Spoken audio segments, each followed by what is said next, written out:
Look, let's be very clear. This isn't about Hunter Biden's white privilege. It's about Hunter Biden's Democrat privilege.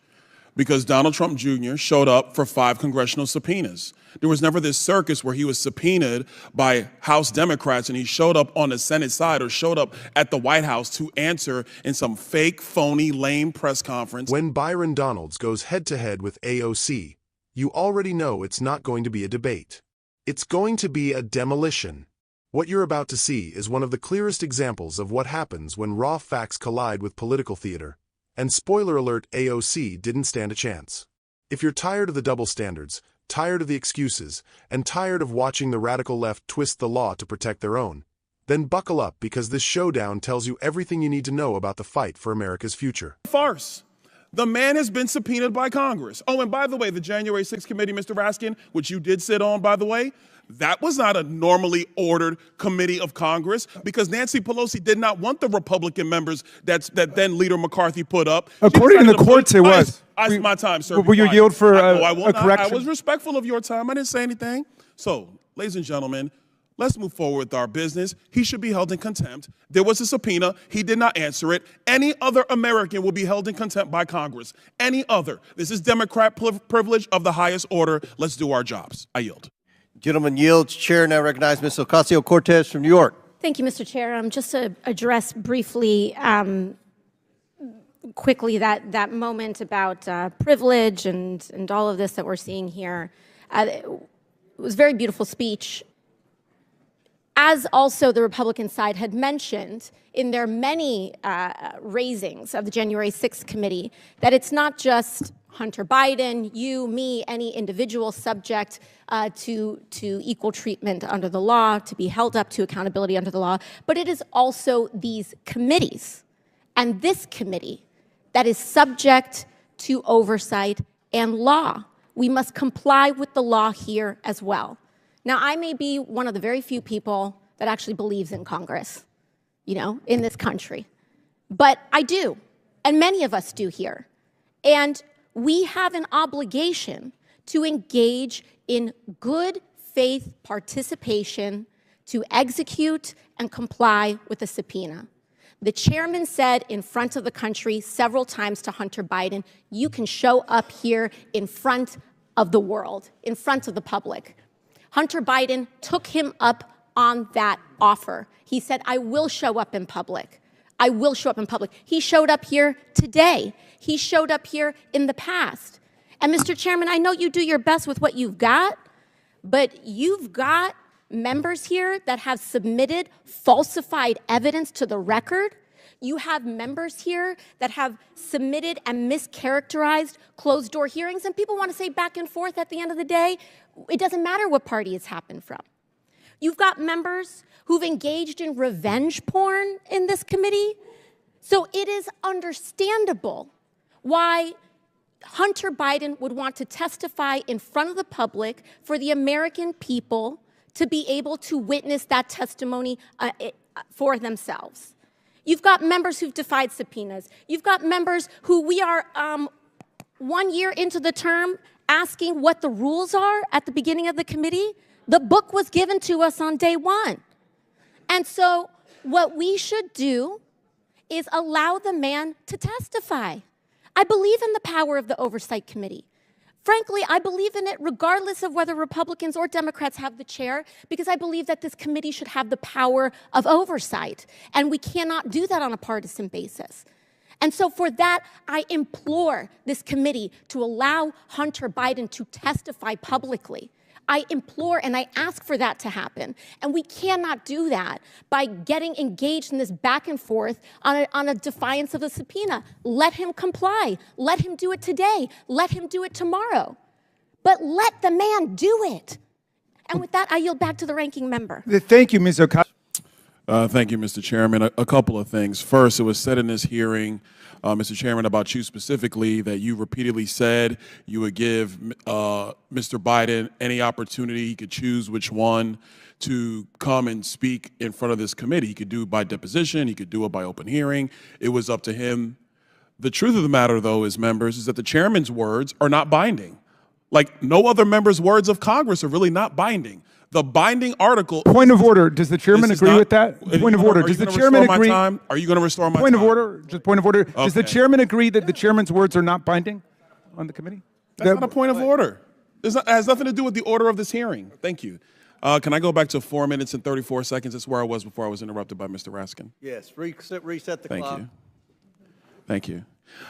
What is binding is the actual written document, the written language in the subpoena, because a subpoena from this committee is also signed off on by the clerk of the House. That is the binding document that matters here. That is what governs. That's number one. Number two, that was said in this hearing. It was said that our witnesses said that there was no basis for an impeachment.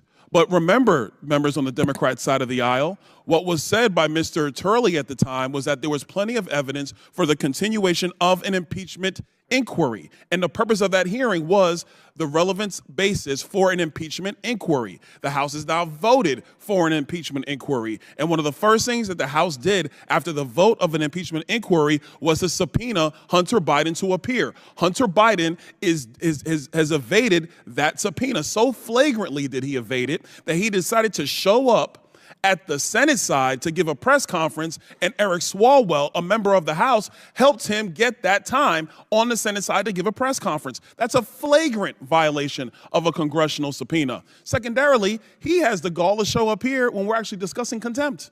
And he didn't stay. He was sitting right over there. He's not here now. He said he wants to talk. He could have stayed through the whole proceeding. He chose to leave. That's his business. But he was subpoenaed to come here.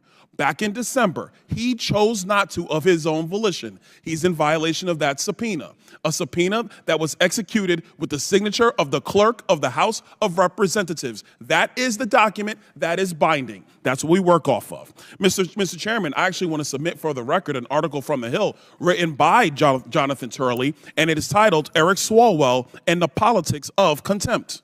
Without objection, so ordered. Thank you. I'm glad something got admitted to the record. Last, a couple other points. One quick point I want to make, and this is in reference to the minorities' report about this $7.8 million. I want the minority to understand one very important distinction between Presidents Biden and President Trump. President Trump has an international real estate portfolio that he has amassed over decades. I'm quite sure if you go back through all of the hotel receipts before he was president of the United States, that you had foreign dignitaries staying at Trump hotels all across the world. Will the gentleman yield? I'm not going to yield, Mr. Raskin. I'm making a point because they're actually very nice hotels. They look good. People like staying there. President Trump was not running the Trump Organization when he was president of the United States. To my recollection, Eric Trump, the president's son, was actually running the Trump Organization when President Trump was president of the United States. So if he had a portfolio of hotels and people choose, through Expedia, through Kayak, through Hotels.com, if they choose to go and stay there, how is that the president being in violation of what the emoluments clause? Is that what you're citing? Stop. Ladies and gentlemen, America, this is ridiculous. The Biden family has no business. They've never had a business except for politics. And the one thing that the Oversight Committee, in conjunction with the Ways and Means Committee and in conjunction with the Judiciary Committee, has always been able to demonstrate is that they shook down foreign nations for millions, 26 million at the latest count, and growing, millions. And there was never any business entity involved except public corruption and a pay-for-play scheme. We have questions for Hunter Biden. We issued a subpoena for him to answer said questions. In this fiery congressional clash, Byron Donalds didn't just respond to AOC. He dismantled her entire argument piece by piece. And the beauty of it is that he didn't have to raise his voice or play to the cameras. He simply laid out the facts. And as always, the facts were more powerful than the emotional theatrics we've come to expect from AOC. The moment Donalds reminded everyone that Hunter Biden ignored a legally binding subpoena, the room shifted. He made it clear this had nothing to do with race, privilege, or party spin. It was about Democrat privilege, plain and simple. Hunter Biden was given every chance to comply, yet instead of honoring the process, he chose a press conference stunt on the Senate side. No average American could get away with that, and Donalds made that point with razor-sharp precision. Then came AOC with her familiar deflections. Instead of addressing Hunter Biden's refusal to comply, she tried to turn the discussion into a lecture on committee rules, internal disputes, and irrelevant accusations. It was the classic move we've seen from the squad every time accountability gets too close. Shift the subject, stir emotions, and hope nobody notices the facts staring them in the face. But Donalds wasn't having it. He brought the entire conversation back to the law. He reminded everyone that a chairman's offhand comments do not override a subpoena backed by the clerk of the House. The legal order stands, and Hunter Biden violated it. End of discussion. Donalds also exposed the blatant hypocrisy by contrasting the Biden family's influence-based dealings with the Trump organization's long-standing legitimate business operations. He pointed out the obvious. Trump was not running his business empire while serving as president. Meanwhile, the Biden family had no traditional business at all, yet somehow millions kept flowing in from foreign entities. Those are facts the left refuses to confront. This is why Donalds hits so hard. He brings clarity to a conversation the left thrives on muddying. He refuses to let emotion override law, and he refuses to let theatrics overshadow truth. When you watch him side by side with AOC, the contrast is undeniable. Logic versus performance. Accountability versus distraction. Strength versus political showmanship. And that's why this moment mattered. It wasn't just another hearing. It was a glimpse into the larger struggle between those who want to uphold the rule of law and those who want to bend it for political convenience. If we had more leaders willing to speak like Byron Donalds, Washington might finally start working for the American people again.